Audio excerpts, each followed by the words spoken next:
ശ്രീ ജിതിൻ ദേവ്, കോൺഗ്രസിനെ സംബന്ധിച്ച് ഞങ്ങൾക്ക് NSSുമായി തർക്കമില്ല, തർക്കമുണ്ടായിട്ടേ ഇല്ല, NSSന് കൺസേൺസ് ഉണ്ട് എങ്കിൽ അത് ചർച്ച ചെയ്യും എന്ന നിലപാടാണ് BJPക്കോ. ഇന്ന് CK പത്മനാഭൻ പറയുന്നത്, BJP നേതാവ് CK പത്മനാഭൻ പറയുന്നത് NSSന് എന്തോ വലിയ പ്രയോജനം ഉള്ളതുകൊണ്ടാണ് ഇപ്പോൾ ഇങ്ങനെ ഒരു നിലപാടൊക്കെ എടുക്കുന്നത്.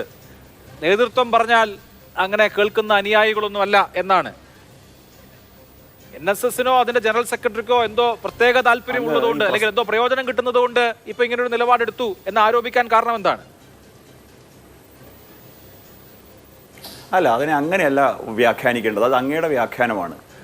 ശ്രീ CK പത്മനാഭൻ പറഞ്ഞത് NSS നിലപാട് വ്യക്തമാക്കിയത് ശബരിമലയെ സംബന്ധിച്ചാണ്. ശബരിമലയെ സംബന്ധിച്ച് ശ്രീ സുകുമാരൻ നായർ സാറിന്, NSSന്റെ ജനറൽ സെക്രട്ടറിക്ക് വാസവൻ മന്ത്രി പിണറായി വിജയന്റെ മുഖ്യമന്ത്രിയുടെ സന്ദേശം അല്ലെങ്കിൽ അറിവോടെ എന്ന രീതിയിൽ ചില ഉറപ്പുകൾ കൊടുത്തിട്ടുണ്ട്, അഷുറൻസ് കൊടുത്തിട്ടുണ്ട്. ആ ഉറപ്പുകൾ പാലിക്കപ്പെടും എന്നുള്ള വിശ്വാസത്തിലാണ് NSS ഇപ്പോൾ നിലപാട് വ്യക്തമാക്കിയത്. ആ ഉറപ്പിനെ സംബന്ധിച്ചാണ് ശ്രീ CK പത്മനാഭൻ സൂചിപ്പിച്ചത്. അല്ലാതെ അതിനെ അത്തരത്തിലൊരു വ്യാഖ്യാനിക്കുന്നത് ശരിയല്ല. ഇവിടെ CPMനെ സംബന്ധിച്ച് അങ്ങ് പരിശോധിച്ചു കഴിഞ്ഞാൽ ഏതാണ്ട് 57 കാലഘട്ടം മുതൽ മതം പറഞ്ഞ് വോട്ട് പിടിക്കുന്ന പാർട്ടിയാണ് CPM. കാരണം ഇവർക്ക് വികസനം പറഞ്ഞ് വോട്ട് പിടിക്കാൻ സാധിക്കില്ല. ഇപ്പോൾ ഇവിടെ ശ്രീ KT കുഞ്ഞിക്കണ്ണൻ അദ്ദേഹം വലിയ വികസന മുന്നേറ്റത്തെ പറ്റിയൊക്കെ സംസാരിക്കുന്നുണ്ടായിരുന്നു. പക്ഷേ നോക്കൂ, ഏറ്റവും കൂടുതൽ പണപ്പെരുപ്പമുള്ള ഇൻഫ്ലേഷനുള്ള സംസ്ഥാനം ഈ രാജ്യത്തെ നമ്മുടെ സംസ്ഥാനമാണ്. ജനങ്ങൾക്ക് ജീവിക്കാൻ ആവശ്യമായിട്ടുള്ള സാഹചര്യങ്ങളെല്ലാം ഈ സംസ്ഥാനത്ത് ഇല്ലാത്ത സാഹചര്യം വരുന്നു. ഈ സംസ്ഥാനം ഉൽപ്പാദിപ്പിക്കുന്ന അല്ലെങ്കിൽ ഈ സംസ്ഥാനത്തിൻ്റെ കേരം തിങ്ങും കേരനാട്ടിൻ്റെ വെളിച്ചെണ്ണ പോലും സാധാരണക്കാരന് അപ്രാപ്യമാവുന്ന തരത്തിലേക്ക് പോകുന്നു. നമ്പർ 1 ആരോഗ്യ കേരളം എന്ന് പറഞ്ഞിടത്ത് നമ്പർ 1 പോയിട്ട് നമ്പർ 100 പോലും ആകാത്ത സാഹചര്യത്തിലേക്ക് പോകുന്നു. ഇങ്ങനെ തകർന്ന് തരിപ്പണമായിട്ടുള്ള അടിസ്ഥാന സൗകര്യ വികസനമില്ലാത്ത കേന്ദ്ര ഗവൺമെന്റ് ചെയ്യുന്ന പ്രവർത്തനങ്ങൾ അല്ലെങ്കിൽ പദ്ധതികൾ കൊണ്ട് മാത്രം മുന്നോട്ട് പോകുന്ന ഒരു സംസ്ഥാനമായി നമ്മുടെ സംസ്ഥാനം മാറിക്കഴിഞ്ഞിരിക്കുന്നു. അപ്പോ വികസനം പറഞ്ഞ് വോട്ട് തേടാൻ സാധിക്കാത്തത് കൊണ്ട് മതത്തിനെ പിടിക്കാൻ ശ്രമിക്കുന്നു, ഭിന്നിപ്പിക്കാൻ ശ്രമിക്കുന്നു.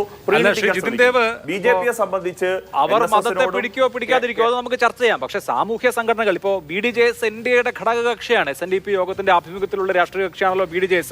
തുഷാർ വെള്ളാപ്പള്ളി NDAയുടെ, അതായത് BJPയുടെ മുന്നണിയുടെ നേതാവാണ്, പ്രധാനപ്പെട്ട നേതാവാണ്. പക്ഷേ വെള്ളാപ്പള്ളി നടേശൻ മുക്തകണ്ഠം സർക്കാരിനെയും പിണറായി വിജയനെയും പ്രശംസിക്കുന്നു.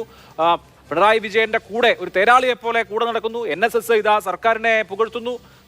NSSും SNDPയും ഒക്കെ ഈ നിലപാടെടുക്കുന്നത് എന്തുകൊണ്ടാണ്? അഭിലാഷ്, SNDP ആയാലും NSS ആയാലും നമ്മുടെ നാട്ടിൽ കാലങ്ങളായി പഴക്കമുള്ള എല്ലാവരും ബഹുമാനിക്കുന്ന സാമുദായിക പ്രസ്ഥാനങ്ങളാണ്, നവോത്ഥാന പ്രസ്ഥാനങ്ങളാണ്. ആ പ്രസ്ഥാനങ്ങളുടെ നിലപാട് ഇന്നതാകണം ഇന്നതാകരുത് എന്ന് തീരുമാനിക്കാനുള്ള അവകാശം BJPക്കോ അല്ലെങ്കിൽ മറ്റേതെങ്കിലും രാഷ്ട്രീയ പാർട്ടിക്കോ ഉണ്ടോ? അവർ എല്ലാ വിഷയങ്ങളിലും നിലപാടുകൾ പറയാറുണ്ട്.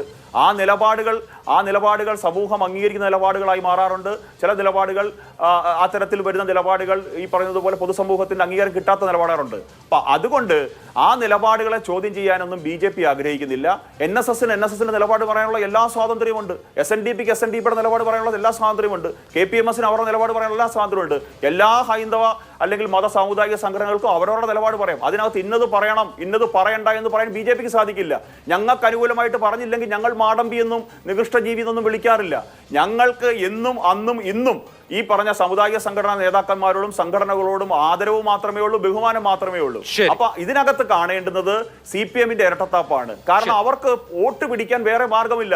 ഏത് വിധേനയും എങ്ങനെയും മൂന്നാമത് അധികാരത്തിൽ വരാൻ വേണ്ടിയിട്ട് ശ്രീ പിണറായി വിജയൻ നടത്തുന്ന ഗിമിക്കുകൾ മാത്രമാണ്. ക്ലിഫ് ഹൗസ് വിട്ടൊഴിയാൻ സാമുദായിക സംഘടനകൾ വഴി എന്ന വിമർശനമാണ് ഇതര സംഘടനകൾ, പാർട്ടികൾ ഉന്നയിക്കുന്നത്. ശരി, ഞാൻ അതിന് സമാധാനം കണ്ടെത്താം. KT അതിന് മറുപടി പറയുക.